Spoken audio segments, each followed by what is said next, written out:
Hey guys, so today I'm going to be doing a spoiler-free review of You by Caroline Kepnes. This book was so good and it's an adult thriller. It's about a guy named Joe who works in a bookstore, and one day a woman called Beck goes into the bookstore and he decides that they're going to be together, so he proceeds to basically stalk her and kind of manipulate situations in her life so that they end up together and so that she falls for him. It's definitely one of the most unusual thrillers that I've ever read because it's told from Joe's perspective.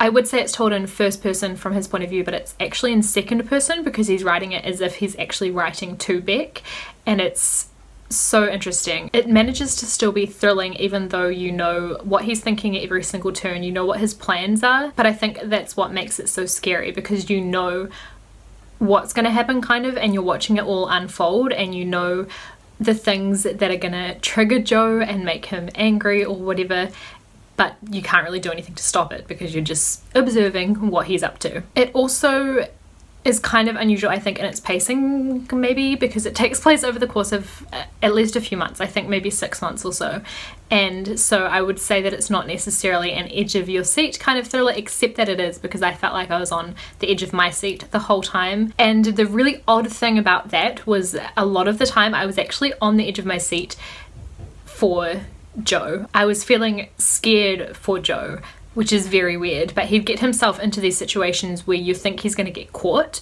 and even though you know what he's doing is wrong and he's a psycho stalker guy, it's still very tense waiting for someone, you know, to find out what he's up to.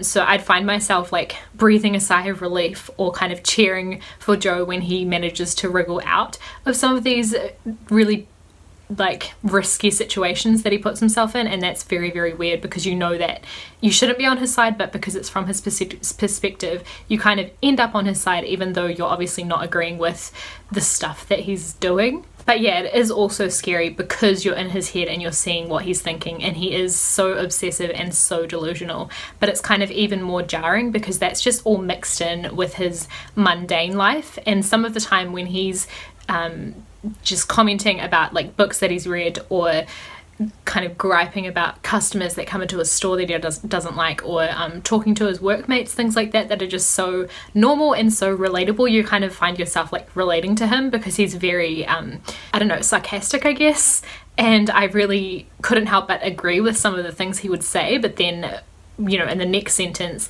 he's doing something delusional and creepy. The most like kind of disturbing, scary, like horrific part of the book for me was right at the end, pretty much. It's like the second to last chapter, which I'm not going to spoil, but that was the bit that was kind of the most intense for me. In terms of the other characters in this book, I found them all very unlikable in a way as well, and that's weird because you'd think Joe would be the most unlikable character, but he really wasn't. Beck, the woman that he's obsessed with, is very messed up herself. She's not a nice person at all. She's got a lot of her own problems, basically, let's put it that way.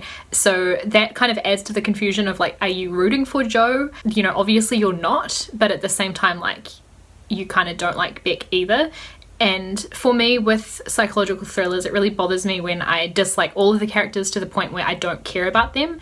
And that's kind of definitely how I felt about Beck. I didn't really care about her, but I kind of, even though you feel like you shouldn't, I did care about Joe, which I think a lot of people experience that when they read this book, and I think that's why it's so good because it really hooks you in to Joe's kind of like mindset. The other characters though, like Joe's workmates, I found really entertaining because they're just kind of reflections of like, I feel like people that we all know, as well as Beck's friends and her acquaintances and things. We get to meet some of those through Joe, and I can't help but agree with like Joe's assessments of them. He really doesn't like a lot of her friends, and yeah, it's just interesting seeing his perspective on them, and like you can't help but agree with him on some things. So yeah, all the side characters were definitely unlikable and messed up in their own ways, but I think it was realistic, and I think it kind of adds to that creepiness of like you kind of seeing eye to eye with Joe even though you feel like you shouldn't be able to. In terms of the writing style, I think the fact that it was written in second person to Beck was very interesting and very different, and I did like that, but at the same time at times it was a little bit jarring because you'd kind of feel like it was in first person, and then he'd throw in the word you, like he's writing to Beck, and it kind of takes you out of the story for a second. So I found that a little bit distracting at times, but overall I think the effect of that was really incredible. All in all, I gave this book a 4 out of 5 stars. The only reason that I didn't give it 5 stars, like, I don't have any problems with this book. The only reason is that I don't think it's going to be an all-time favorite for me. I can't see myself necessarily wanting to reread this book, maybe in like 20 years when I've kind of forgotten what happens in it, but not anytime soon, just because that's kind of how I am with thrillers, especially one like this. It's not one where you can go back and reread it and pick up on all the clues, because you kind of know what he's up to the whole time anyway. It's more just a matter of being creeped out by Joe. So yeah, it was a 4 out of 5 star read for me, but I still highly recommend it. It's probably one of the best thrillers that I've ever read. There's also a sequel called Hidden Bodies, which I had no idea there was a sequel when I picked up this book. So yeah, I don't know if I can handle it like right now, but once I'm over this one, I think I will go ahead and read the sequel because I enjoyed this one so much. So that's it for my review. If you've read this book, let me know your thoughts on it in the comments down below. I would love to know what you thought of Joe. If you haven't read it, let me know if you're going to be picking it up. I think you should, because it's awesome. So thank you guys for watching this. I'll see you with another video in a couple of days. Bye.